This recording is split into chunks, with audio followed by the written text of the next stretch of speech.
Hi guys! Welcome to my Meta House. Ito meron tayong kwento patungkol sa termite queen na aking nakita sa puno na nandyan sa likod. Yang puno pa lang yan ay nara.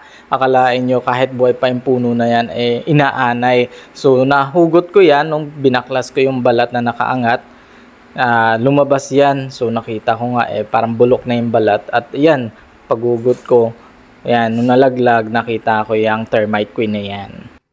Ito ang termite queen na to parang nangangagat habang hawak-hawak ko yan. So kaya ganyan ko siya hinawakan sa dulo lang kasi parang nakakagat niya ako yung balat ko. Yan, tingnan nyo naman Yan. So medyo malikot kaya sa kalikutan niya yan. Parang nahulog siya. Nahulog siya mula sa aking kamay. Ayan, naka-slow mo lang yan po. So yan, nahulog. And then alam nyo ba ang termite queen kung gaano kahaba ang buhay niyan?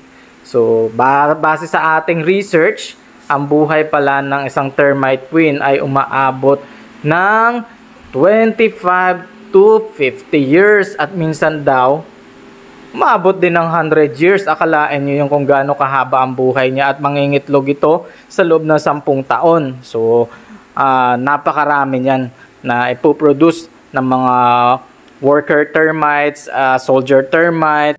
Kaya buti na lang nakuha ko tong termite queen na to. Kung hindi, ay nako, sigurado ang dami na nila sa ngayon. Salamat!